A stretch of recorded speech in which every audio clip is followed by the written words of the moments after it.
All right, good evening.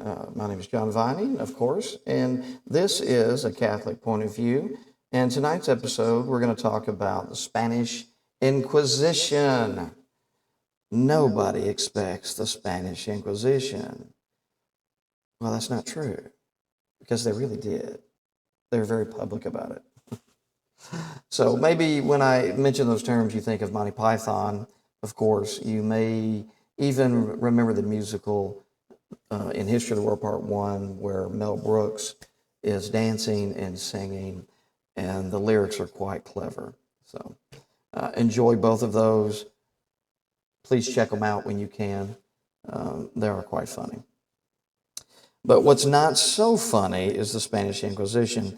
This is usually used as a club to silence some Catholic. Usually, if a Catholic starts talking about their beliefs, and somebody just, especially on the internet, you know how trolls are. You know how anybody can say anything with no repercussions. Nobody's going to come to their house unless they know. So they throw these things out, and I see it a lot. Usually when somebody's like losing an argument, that's usually when I see it the most. Oh yeah, well, you guys, you burned all these people at the stake, and you killed them, and you maimed them. How's your Christianity? How's that religion working for you? And then they'll go into the Crusades, which honestly, the Crusades, I think a 400-year gap of Christianity not doing anything in the wave of Muslim aggression, onslaught, and occupation, I think that's fair. I think it's more than fair. So the atrocities, yes, of course, anytime that you have warfare, bloodshed, it's never a good thing. However, this is the condition we live in. This is the reality. We are fallen creatures in biblical eyes, Christianity, Judaism. We are susceptible to all kinds of sin, which is missing the mark of what our Creator intended for us. As a result, we have a lot of evils around the world because of things like this. But let me clear away a few of the cobwebs. Maybe you'll have a different appreciation and understanding of the Spanish Inquisition by the time that we're done here. First of all, the church cares for souls.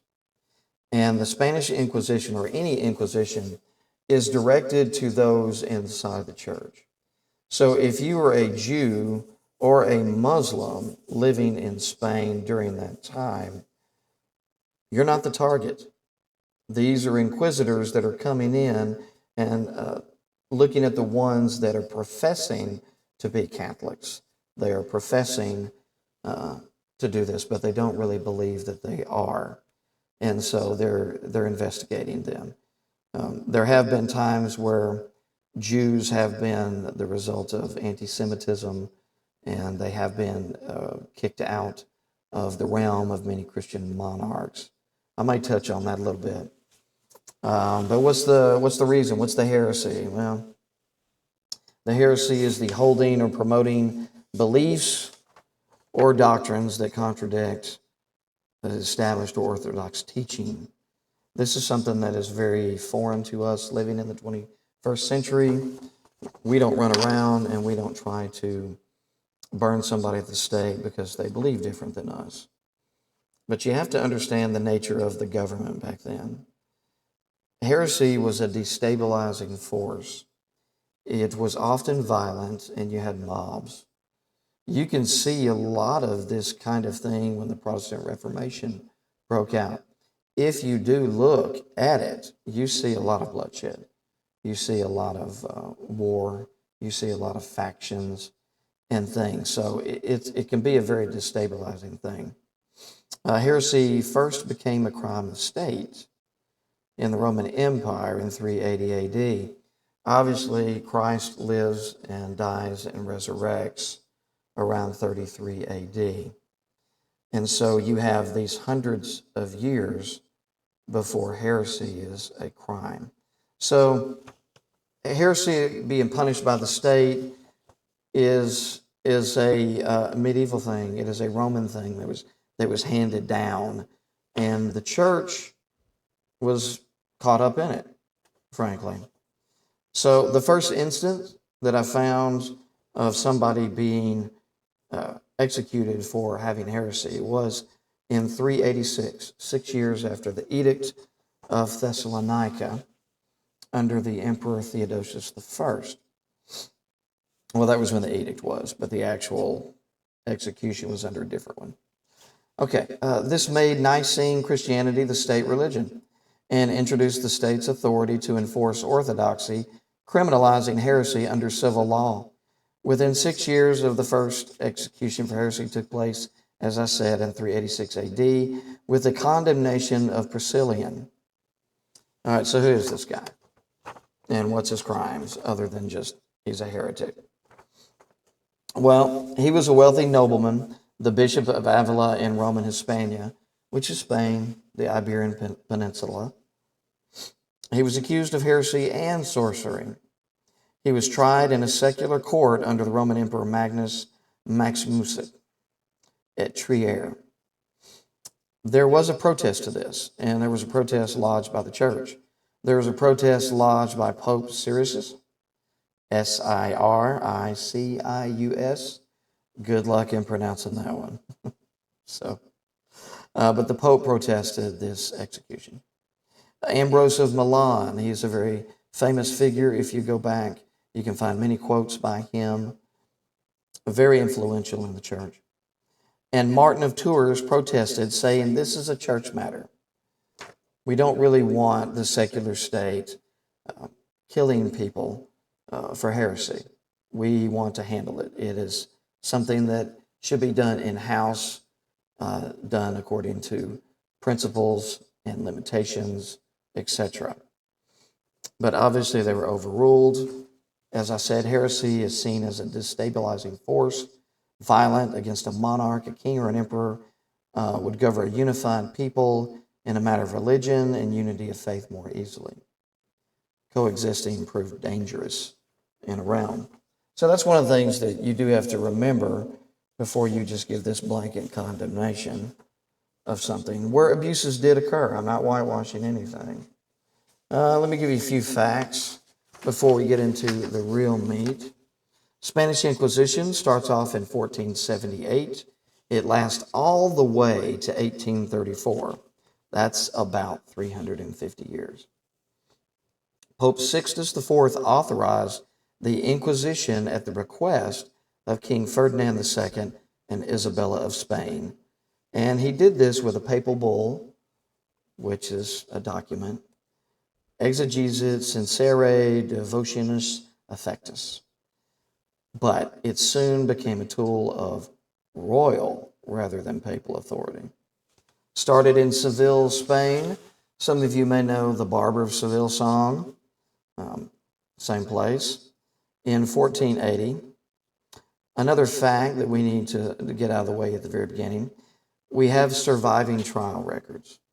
Now, there have been outlandish claims that the church killed 60 million, 95 million. That would depopulate all of Europe. And the Spanish Inquisition was in Spain. It's not spreading beyond that. They had a medieval Inquisition in the 1100s, and they had the Spanish Inquisition coming along in the 1478, and you had another Inquisition called the Roman Inquisition as a response to the Protestant Reformation. Now, the latter was the lightest of all, as far as that goes. It really was mostly just inquisiting. Okay. So keep that in mind. We're going to look at the reason why Ferdinand and Isabella wanted trials. I'll get into that in just a minute. I need to explain the situation of Spain at the time. Let's see, where's my other thing? But before we launch into it, we need a little context, a little background. There was a medieval Inquisition. It was called the Albigensian Crusade. That happened from 1209 to 1229. In 1208, papal legate, that is the Pope's representative, Castelnau, was stabbed to death after a tense negotiation with Count Raymond IV over his willingness to suppress the Cathar heresy. Before he died, Castelnau forgave his attacker. All right, so what's going on here?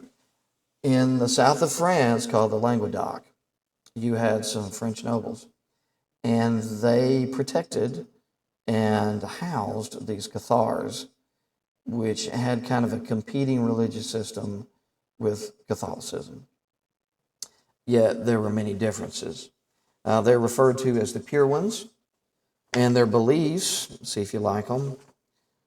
Dualism, for starters. The universe is divided between the good, which is all things spiritual, spirit, and evil, that is all things matter and body. Basically, they look at the God of the Old Testament as an evil God, one that created matter was evil. But as of Christ, he is a spiritual being, and therefore he is good.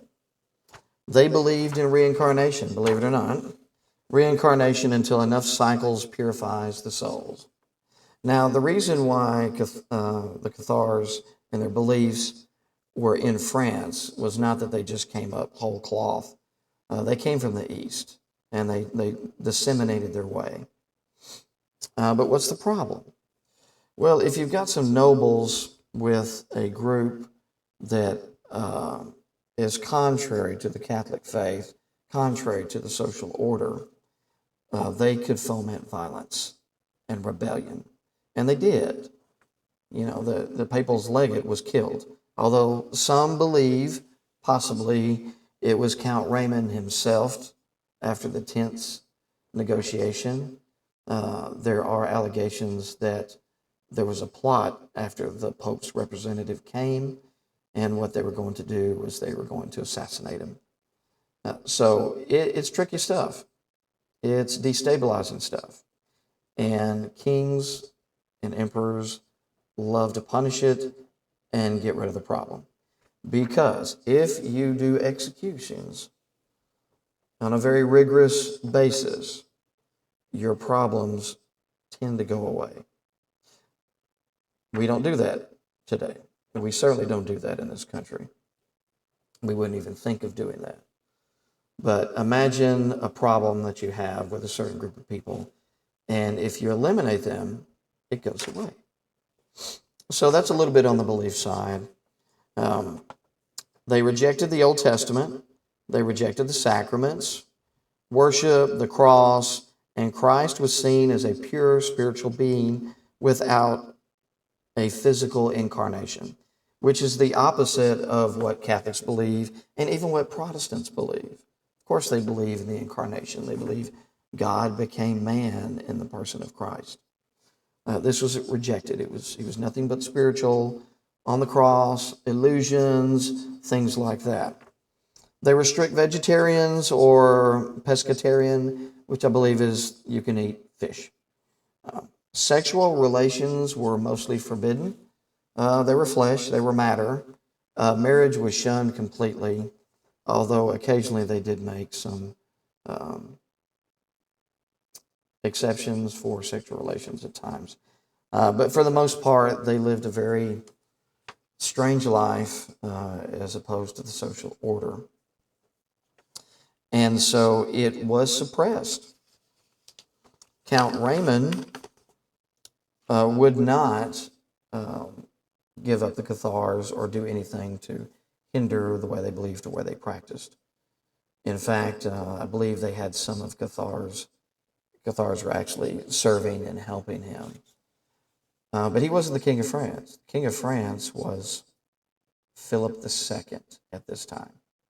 And Philip II, in response to the crusade that the Pope called, he lent his own nobles. He lent some of his knights. So the King of France did not want some nobles that were exhorting undue power that he believed was rightfully his. He didn't want any rebellion from these nobles against him. So he was all aboard with suppressing these. So they were suppressed. And that pretty much died out. I mean, the Inquisition was pretty quiet for many, many, many years after that, till we get to Spain. And the context is very, very important to notice. From the perspective of secular authorities, heretics were traitors to God and King, therefore they deserved death. From their perspective of the church, however, heretics were lost sheep that had strayed from the flock. So the goal for the church was to bring somebody back into the fold. Yes, they would excommunicate them, which means they would be denied the sacraments, but they could always confess, they could always come back with open arms. So you can see the church in medieval times and even in the Renaissance times, and even earlier than that, trying to mitigate human frailty, trying to mitigate human society. I can give you another example of this. There was this thing called Peace of God, Truce of God, or Truce of God, Peace of God. Basically, it was around 900, and you had all these mercenaries that were hired because of Viking raids. So Vikings were going everywhere, pillaging and plundering. Well, what did the populace do? Well, they're not just going to stand there and be pillaged and raped and all that other stuff. They started forming forts.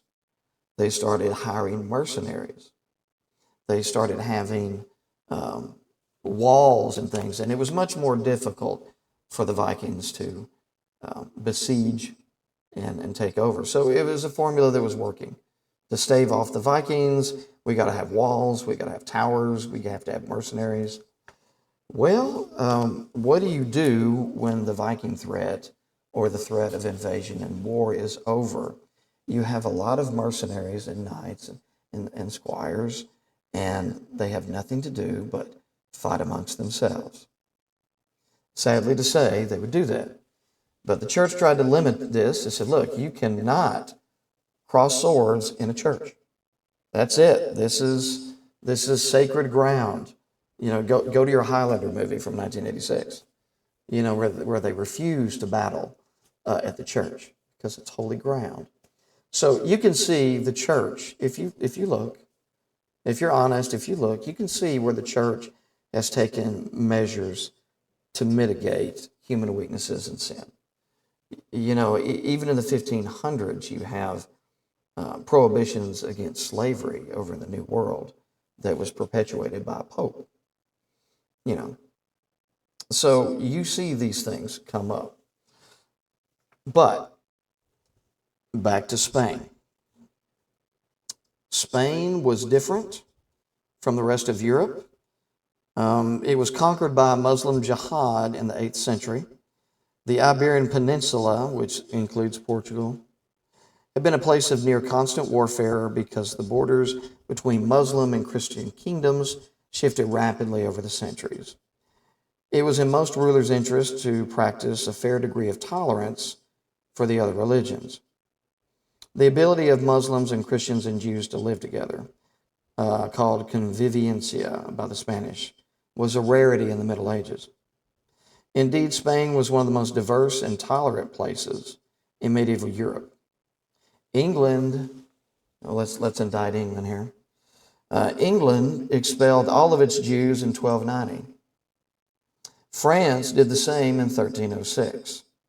Yet in Spain, Jews thrived at every level of society. So what's going on? As Fraser Field goes on to say, by the mid-15th century, a whole new converso culture was flowering in Spain. Now, who are the conversos?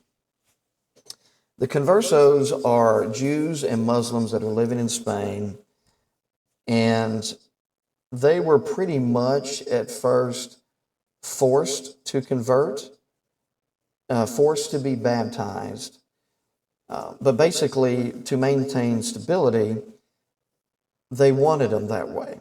Otherwise, they were going to, kick them out, take their land, make them leave.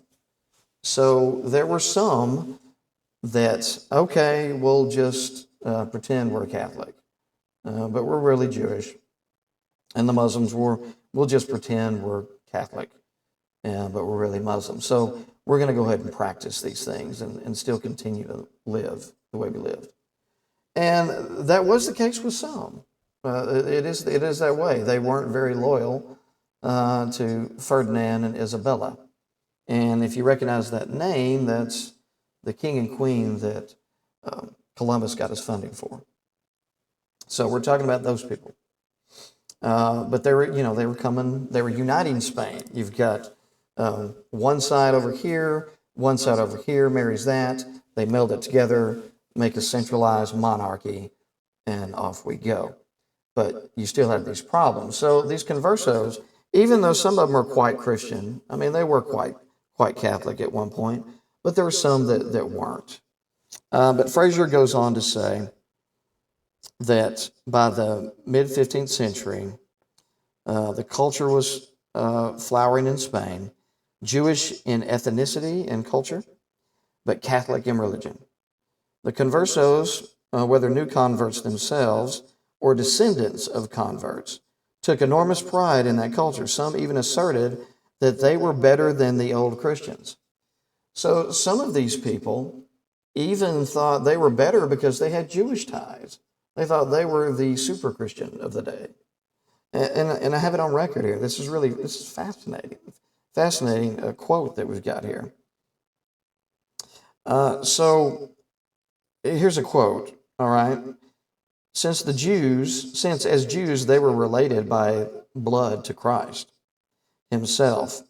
When Converso Bishop of Burgos, Alonso de Cartagena, prayed the Hail Mary, he would say with pride, Holy Mary, Mother of God, and my blood relative.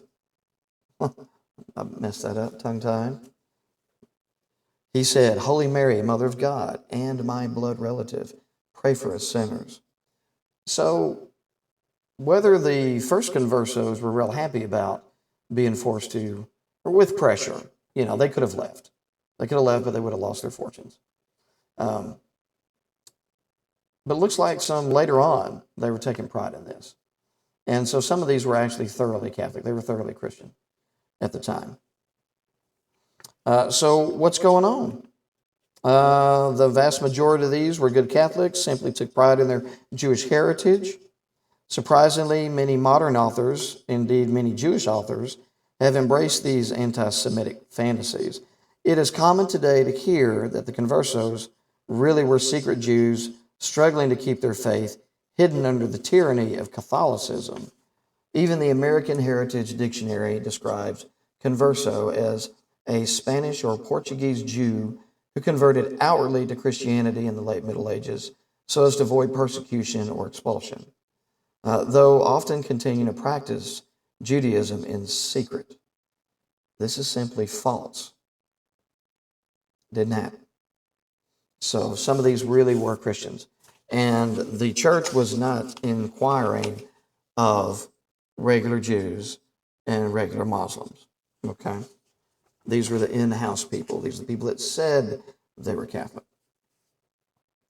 But the constant drumbeat of accusations that they were secret Jews in his realm convinced King Ferdinand and Queen Isabella that this ought to be investigated.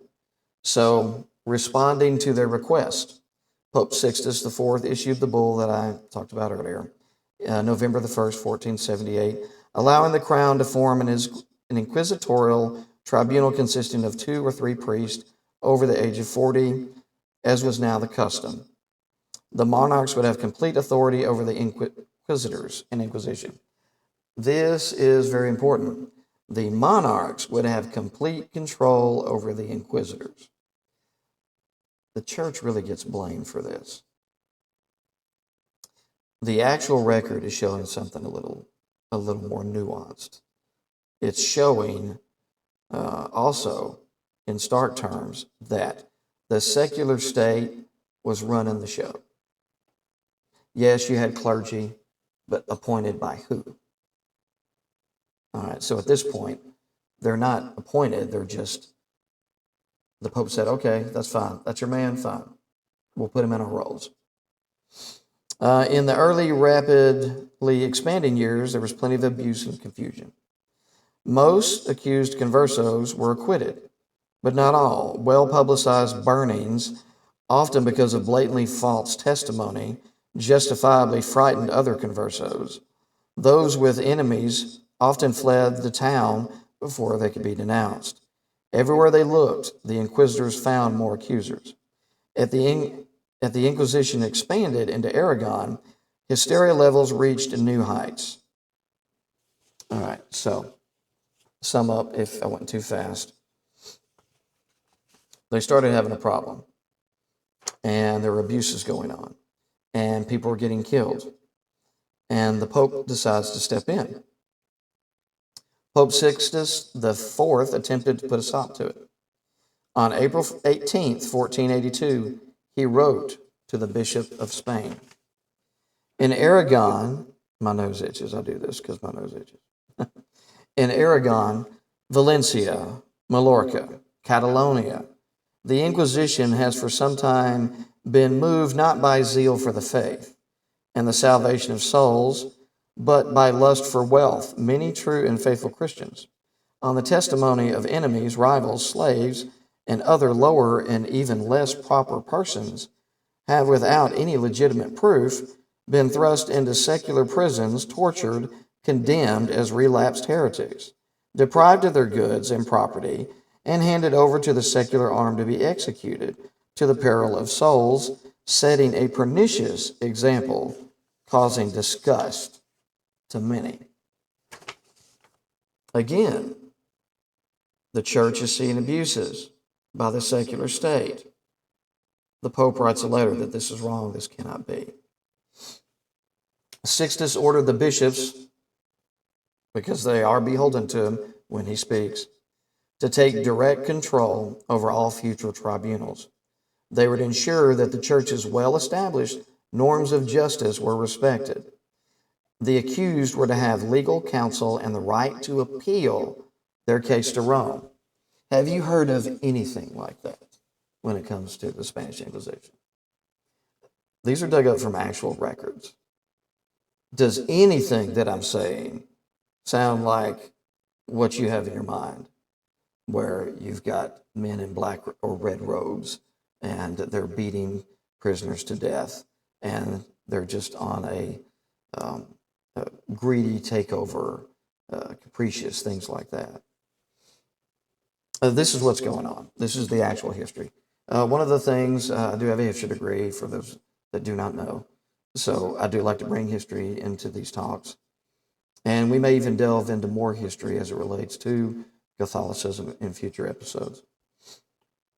But for right now, listen, Pope is trying to do something. King Ferdinand, that financed Columbus, was livid. He was outraged when he heard of the letter that the Pope sent. Why? Because the Pope is trying to take direct control. So he wrote to Sixtus, openly suggesting that Pope had been bribed by the Converso gold. He says, look, I read your letter, Pope. You must have been bribed by these secret Jews. You must have been bribed by the enemy of my power and state. Things have been told to me, Holy Father, which, if true, it would seem to merit the greatest astonishment. To these rumors, however, we have given no credence, because they seem to be things which in no way have been conceded by your holiness, who has the duty to the Inquisition. But if by chance concessions have been made through the persistent and cunning persuasion of the conversos, I intend never to let them take effect. Take care, therefore, not to let the matter go further, and revoke any concessions, and entrust us with the care of this question. This brings up another side history I want to bring up. Secular rulers interfered with the Pope. They wanted his influence and sway over people. But clearly, Ferdinand, not intimidated by the Pope. And mind you, sometimes rulers would take popes, drag them away, blind them, beat them up. They would die days later. So before you want to criticize the papacy, their feet were put to the fire on many, many occasions. So that was the end of the papacy's role in the Spanish Inquisition. Ferdinand complains. He says, "You've been bribed. I don't believe my ears. I'm not going to make any concessions. I've got a bunch of secret Jews over here. I've got them in my court. There's a lot of Jews around here." And butt out is basically what King Ferdinand and Isabella told the Pope. Now, the Pope is what? Servant of servants. Okay, he's not a dictator. Obviously, that you have instances where the Pope had a lot of power and influence, but his main job is the salvation of souls and the care of souls. And if he could do something to bring about that salvation, even if it was an extreme or not a good method, some of them did and some of them would. Some of them wouldn't. So here you're bowing out. Here's the churches bowing out. Fraser Field goes on to say, "It is odd then that the Spanish Inquisition is so often described as one of the Catholic Church's great sins. The Catholic Church as an institution had almost nothing to do with it." And that's what modern scholarship is bearing out. You know, remember that we've got on record, we have 44,000 trials, 826 executions.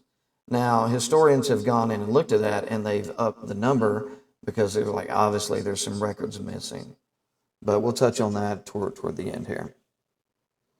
All right, so for the first 15 years of the Spanish Inquisition, under the direction of Torquemada. Have you heard of Torquemada? If you've watched History of the World Part 1, Mel Brooks plays Torquemada. He was appointed by Ferdinand, and, you know, it was just a rubber stamp from the Pope.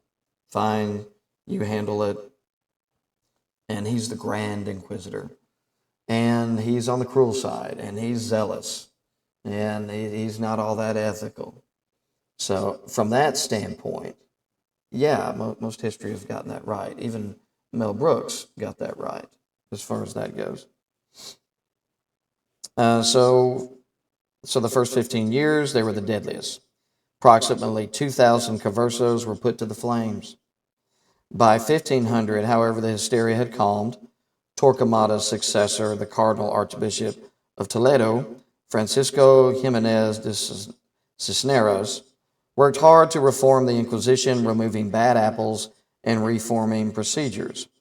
Each tribunal was given to the 2 Dominican inquisitors, a legal advisor, a constable, a prosecutor, and a large number of assistants, with the exception of the 2 Dominicans. All of these were royal lay officials. The Spanish Inquisition was largely funded by confiscations, but these were not frequent nor great. Indeed, even at its peak, the Inquisition was always just making ends meet. He goes on to write, are you seeing a picture? I hope I'm painting a good one here. Rewind it if you have to. Okay. After the reforms, the Spanish Inquisitions had very few critics. Staffed by well-educated legal professionals, it was one of the most efficient and compassionate judicial bodies in Europe. How many people are going to tell you this stuff? I'm trying to lay it bare. I'm trying to strip off the layers of propaganda that have been perpetuated for hundreds of years. I want you to see the church in its actual light, where it does have bruises, because, you know, wolves get in to the sheep's fold, and Christ warned us of that. And certainly, I am the first to admit, there have been bad actors in Catholicism. But there's bad actors in every one of your churches too. And you know this. You know this to be true. It's right there in the scriptures, the New Testament. We have to be on guard against these things. And we have to realize that just because someone went outside of what God intended doesn't mean all the good people are just trash now. Doesn't mean they should be castigated and shunned and silenced and things like that.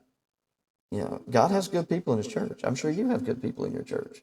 And I'm sure I'm talking to a good person right now. So, carrying on with Fraser Field, you have the major court in Europe.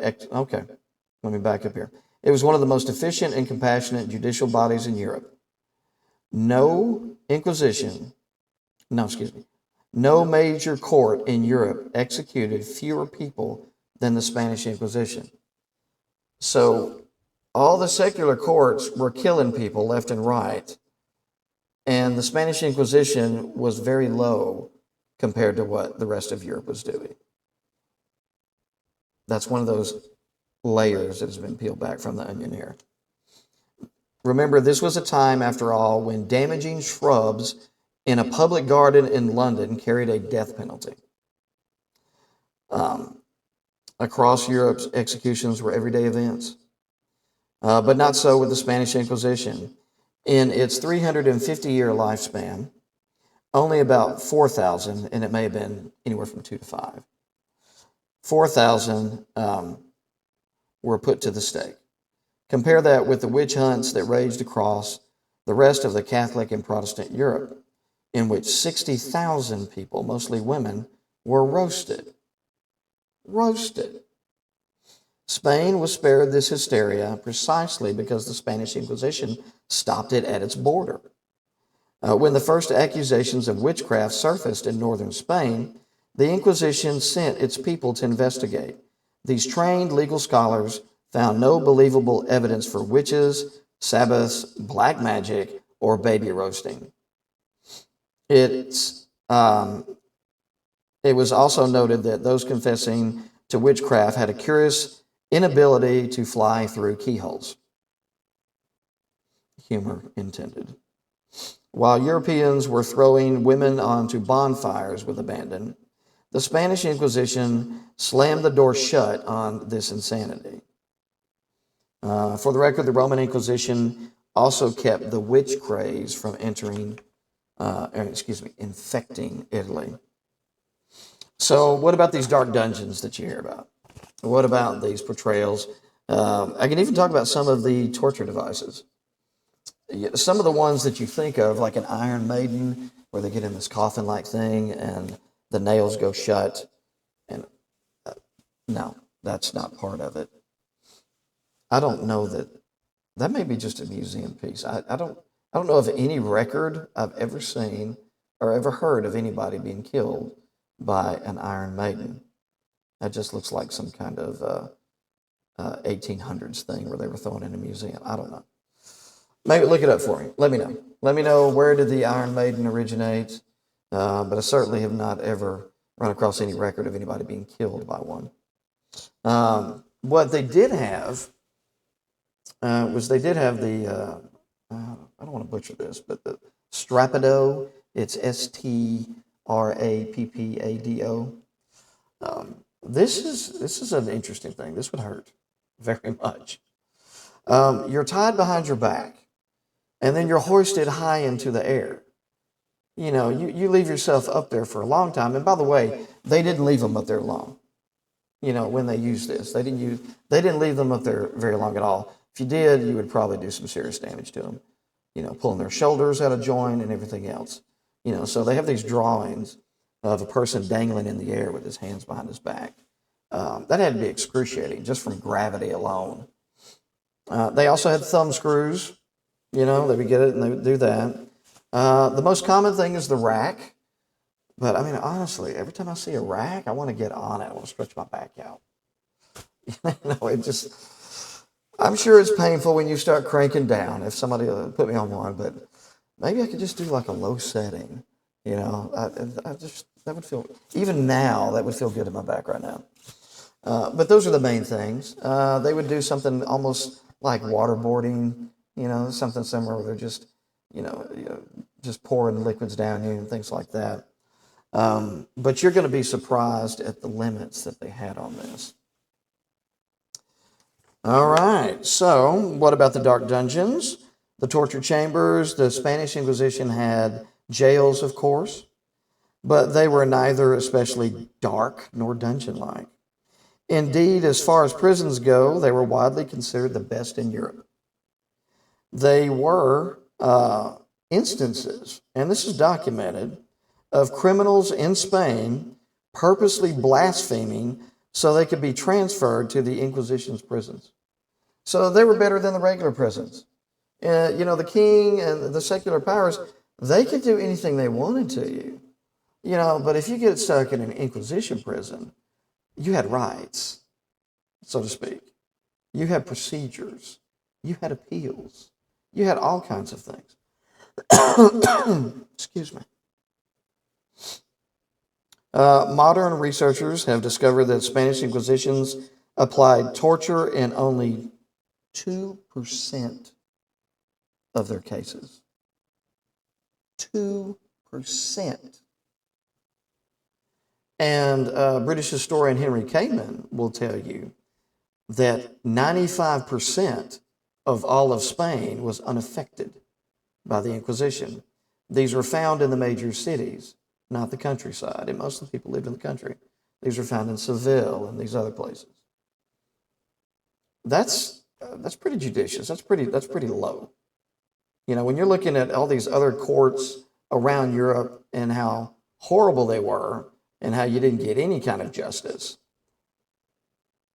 Hey, go blasphemy, so you go get stuck in this Spanish prison, Inquisition prison, this jail.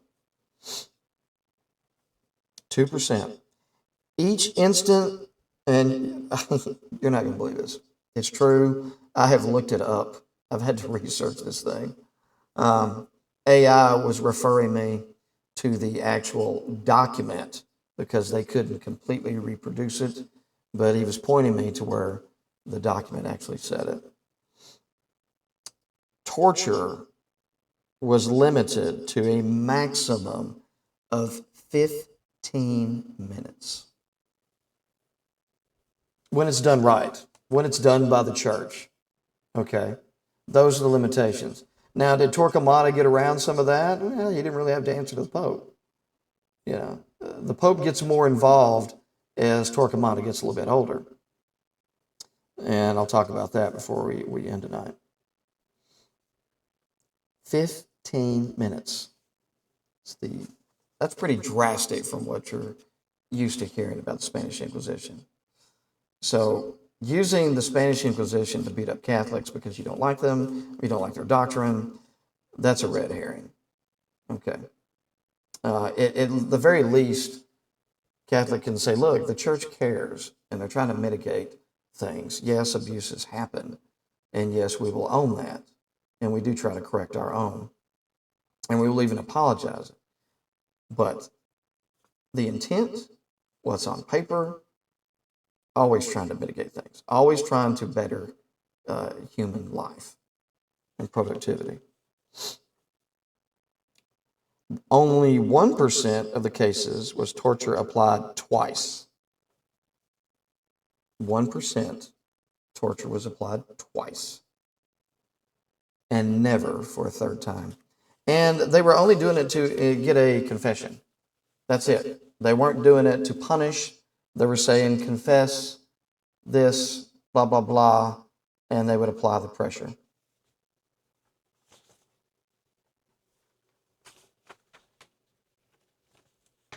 That may be all that I have from Mr. Fraser. Make sure I didn't skip anything. My fingers can't separate paper sometimes. Okay. That is all from his side.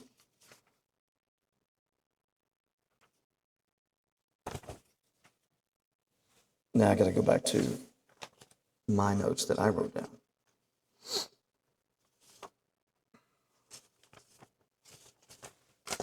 Okay.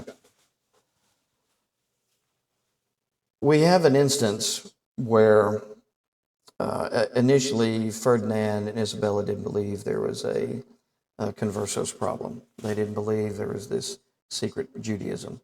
And in some respects, they were somewhat correct. But they started uncovering all kinds of stuff. So they petitioned the Pope. And then they got control over it. And Torquemada was the confessor to Isabella. So she had known him since she was a little girl. And so they had great faith in him. But they even started complaining. They went back and started complaining to the Pope. And the Pope that they complained to was Pope Alexander VI. You may know him as Borgia, as in the television series. I think Jeremy Irons played him. And so they petitioned him, and they were sending their complaints and said, hey, you know, these confiscated goods and this money and stuff, it's disappearing. We think Torquemada may have it. We're not getting our crown share. Something fishy's going on. What are you going to do about it? So, yes, the Borgia Pope, he listened to it, and he was from Spain. So he was partial to Spain, by the way. So the Borgia Pope, he said, okay, I'm going to send you 4 assistants. And these assistants were going to handle a lot of the day-to-day stuff, but they were there to mitigate things and watch things. Torquemada still had a lot of power. He was still the Grand Inquisitor. He wasn't removed, but he was kind of pushed off into a, here, go hang out at your little palace thing. So that was the Pope's attempt to restrict him a little bit. Now, after Torquemada, the papacy absolutely, which I read earlier, they put in Jimenez Cisneros. And he went right away to not having abuses and reforming and removing bad apples. But the Borgia Pope did make an attempt. He's also the one, by the way, as you're watching the Borgias, as you're watching that, he's also the one that said, okay, Spain, you have all this for the New World, and Portugal, you have this little slice. And then Portugal complained, and they got a little bigger slice, and that's why you have Portuguese in Brazil, whereas you've got Spanish in all these other places. So, what's the real reason behind King Ferdinand and everything? There's a lot of fear. There's the Muslims at Granada, which I believe is in the south of Spain. They thought the conversos would go to their side. They thought they would ally with the Muslims and they would lose power. So there was fear.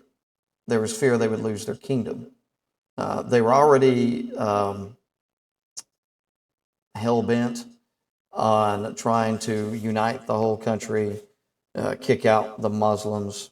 They call it the Reconquista, where they take it back for Christianity. They were already worried about violence. Because remember what I said when I first talked? Heresy tended to cause violence back then. It doesn't now. We have different systems, different outlooks, different forms of government. But to an emperor or to a Christian Rome emperor or things like that, it was quite different. Ferdinand and Isabella, obviously, they wanted to confiscate property. It takes a lot to finance a bunch of ships going to the New World. They wanted to improve control over the church institutions. They wanted to appoint the inquisitors directly, which they did, except for those 4 that came in. And I'm not sure Jimenez. I think he was directly appointed by the papacy. And like I said, they were afraid. So you have fear, but monarchs have a lot of fear. Anytime that you are ruling a people, you want it to go smooth. You want your taxes collected. You want your lifestyle, but you do want your people thriving. So they viewed it as a threat. Torquemada was a little too zealous for stuff. He wasn't put on a rack. He was just kind of pushed away a little bit, and he retired. But nobody tortured him or anything like that. Um, he was a bad apple in some respects, um, and that's just what happens. You have it in every church all the time. So that is the Spanish Inquisition. A lot of programs you see on TV totally get it wrong, completely. So you're probably looking between 2 to 5,000. I'll end a note with a little touch on witchcraft. For the most part, you can find periods in the Catholic Church where they they didn't really want to do anything with witchcraft because some of the wild tales they kept hearing, they were like, I don't know. They were real reluctant to go after witches, but the secular state would. So, the witch killings were real, and the secular state would go after it. The church would say, okay, they're for heresy. I know probably what you're going to do. You're probably going to let them go, or you're going to burn them, or whatever. But they're obstinate. I can't change their mind. I can't do anything. We've exhausted what we can legally, and they're in your hands now. There is a book called The Hammer of Witches. It's called Malleus Maleficarum, and it was written by an inquisitor all about witches. And the Pope at the time, it looks like he's endorsing it. He's not really endorsing the book. He's just endorsing the fact that, hey, we need some inquisitions. We need to look into areas in Germany and whatnot. We need it. So let's do it. Within 3 years, this Kramer that wrote it was removed. The faculty at Cologne, Germany, condemned it. They said, "No, this is going against church teachings, these kinds of things."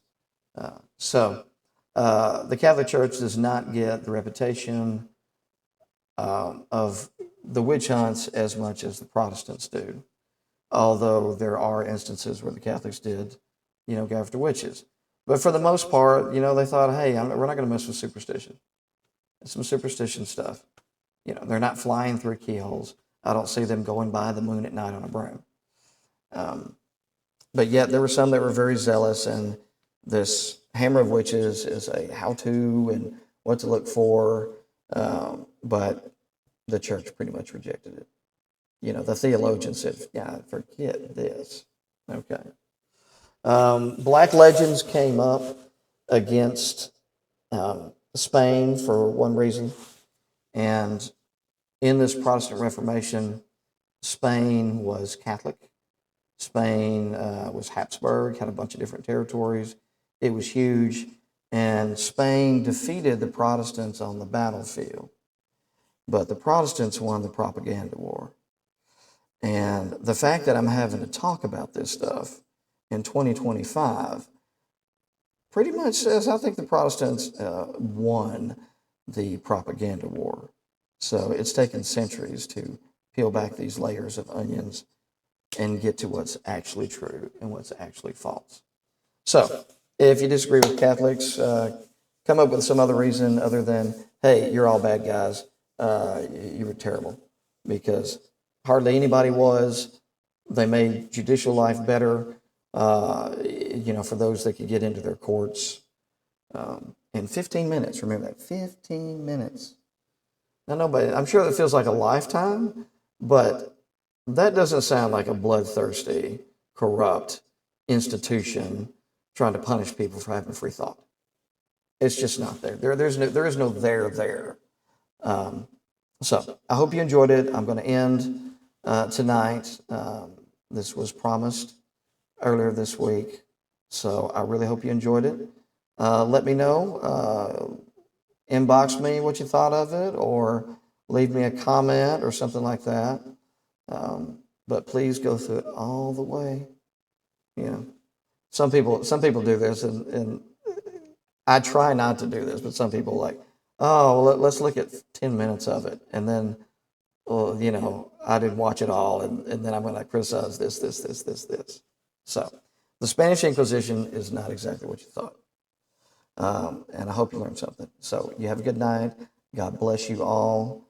I love these. I love all Christian churches. Okay, God works in all of us. The Catholic claim is that we've got the whole menu. Now, you may not like that, but we're not saying that God's not working in your life. God's not, because we know He is. I mean, good grief, I was a Baptist. All right, God worked in my life plenty of times. So keep the faith, keep doing what you're doing for God, and we'll see you next time. Bye.